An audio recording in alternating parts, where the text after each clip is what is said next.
एकूण एक शंकरपाळीला लेयर्स बघा किती छान आलेले आहे. चवीलाही खूप छान लागतात आणि बनवायलाही खूप सोपे आहे. तोडून दाखवते तुम्हाला. हे बघा एकदम क्रिस्पी आणि खस्ता झालेली आहे बघा. मस्त खस्ता शंकरपाळी. भरपूर लेयर्स असलेली खुसखुशीत खारी शंकरपाळी कशी करायची ते पाहणार आहोत. ही खायला तर टेस्टी लागते आणि बनवायलाही खूप सोपी आहे. घरच्या बेसिक साहित्यापासून बनणारी आहे.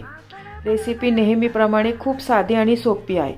या शंकरपाळ्या दिवाळीतच नाही एरवीही तुम्ही करून खाऊ शकतात. लहान मुलांना मधल्या वेळात खाण्यासाठी काही ना काही लागतंच, त्यांच्यासाठी हा बेस्ट ऑप्शन आहे. या शंकरपाळ्या संध्याकाळच्या चहा बरोबर स्नॅक्स म्हणूनही खाण्यासाठी चांगले आहे. शंकरपाळी गोड नसल्यामुळे डायबिटीजचे लोकही खाऊ शकतात.